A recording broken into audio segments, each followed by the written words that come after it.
Hey guys, Laura here from Spalding Decon. I am going to show you how to test your home or office for methamphetamine. If you suspect methamphetamine in your property and you maybe don't want to pay for a professional like myself to come out there and test your property for you because it's more expensive, we have a quick test that you can test your property. It is the same laboratory analysis that we, the pros, use. So rest assured that these samples are getting sent to a federally certified lab. So your results are quality. It's not a pregnancy type test where you will get the results in 2 minutes. Those are very, very unreliable and have a huge margin of error. So we highly recommend this. The tests are $47 and you can test up to 4 separate areas. We are going to send you a envelope just like this, a priority mail envelope. And inside the envelope, if you purchase one kit for $47, you will receive a tube just like this. It's got a sticker on it that says sample ID, the location name, which is typically kitchen, living room, bathroom, anything, wherever you're testing. The date that you're testing it, we have pre-written in there that you're analyzing for the presence of meth, and then the time that you are taking the samples. So this is your tube. It's green top. Keep that closed. That comes with it. Also, 4 alcohol swabs. You can use all 4. We highly recommend it. You're paying $47. Why send in 1 or 2 when you're able to use 4? That's called a composite test. So you are going to get a cumulative result of all 4 locations. So you're not going to know if maybe 3 rooms were negative and 1 was positive. You're going to basically know the levels of all 3 rooms combined, or all 4 rooms combined, or all 4 locations combined. So you'll have 4 of these. Then you will have 4 templates. These are 100 centimeter square templates. So these are what you're going to stick to the wall, floor, ceiling, furniture, any surface, a flat surface. We also include 1 pair of nitrile gloves per tube that you buy. Okay, so also in your packet, or it may be emailed to you, is explicit instructions on how to test, very, very detailed, along with this video. You will also get a chain of custody, and I'm going to explain how to fill that out. And then you'll get a quick guide that basically just shows you with pictures what I'm telling you now. So all this will be inside of your envelope. So let's start. How do you test for the presence of meth? So I am in a training room right now, but say for example this was a master bedroom and I wanted to make sure that my new house, or a house that I wanted to buy, was negative. So what I'm going to do is I am going to put on the nitrile gloves that were provided to me. Okay. Then I'm going to take the template, and I have some Scotch tape. You can use thumbtacks or whatever you choose. And I'm going to test the wall right here.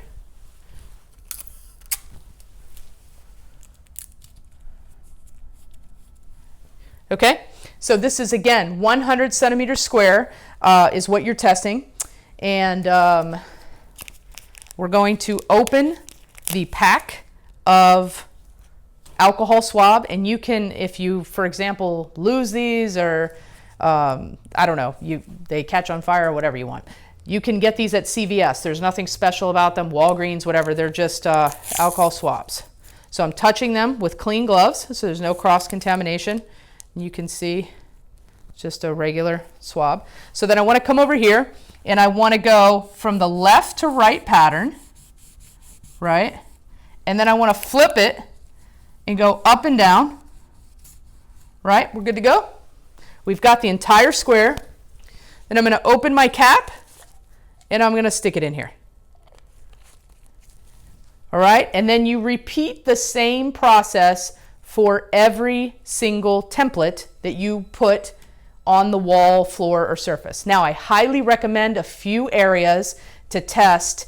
If you say you go into a property and it's been recently painted, you want to try to avoid those locations because you're not going to get an accurate result.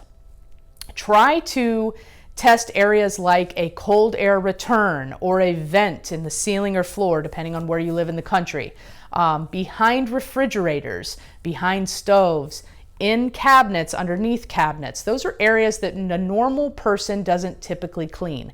Ceilings are fantastic too. Try to stay away from popcorn. And of course, if it's been painted, you want to try to avoid that too. So if you have any other questions, you can call our office at any point, and we're happy to walk you through the testing process and suggest some other areas. I will also put some quick tips in the notes below and of places that you can test just to give you an idea of results. All right, thank you again. Laura with Spalding Decon, 866-99-DECON. Thank you.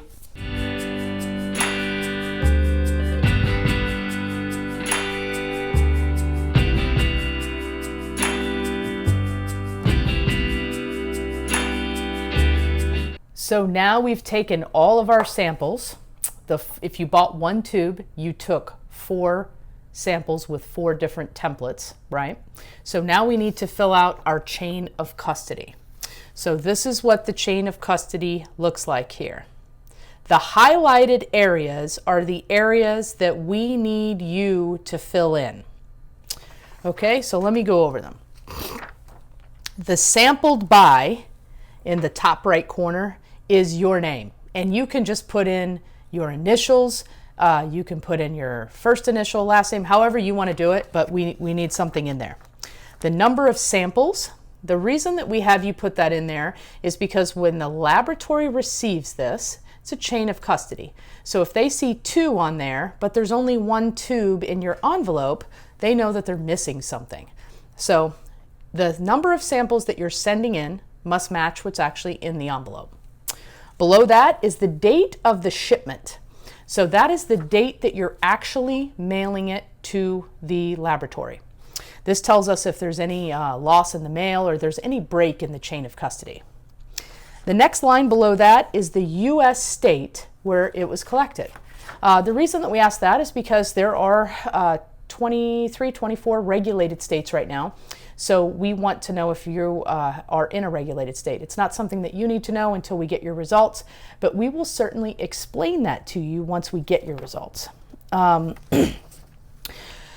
Now, on the sample ID portion right here, we will try to fill that out for you. If it's not filled out for whatever reason, all you're basically putting in there is 1, 2, 3, 4, and it's just identifying the tube.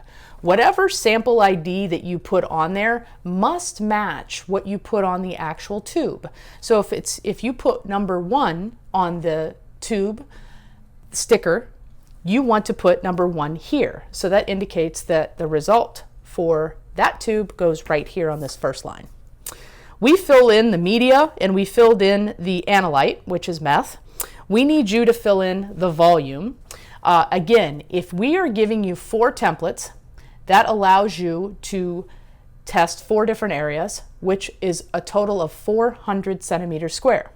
If for some reason you only choose to test 3 areas, that would be a total of 300 centimeters square. Understand? Then the sample date and time. That is, if you sample it today is October 3rd at 1700 hours, that's exactly what I would put in that line. Then the location right there is the room. You don't have to get specific if you don't want to. You can just say kitchen or abbreviate it KIT, or master bedroom, abbreviated MBR. So it's pretty simple to fill out. If you have any questions on how to fill out a chain of custody, please let us know, but we can walk you through it, and I hope you'll refer back to this video when you have the chain of custody right in front of you. So when you're done, you fill out the chain of custody, you send this along with your sample tube to the address in the top right-hand portion of the chain of custody. You can mail that. The results will come back 72 hours after the laboratory has received your results, or your test kit. So your results will be provided to us via email. We will contact you immediately when we get them. So if you send it priority mail, it'll take most likely 2 to 3 days to get to the laboratory. This one's located in New Jersey. And then the clock starts ticking 72 hours from the time that they get it. And then we will contact you. So if for some reason you don't get your results within 72 hours, call our office and we'll call the laboratory and find out where they're at. But they're usually like clockwork. So again, if you have any questions, please let us know.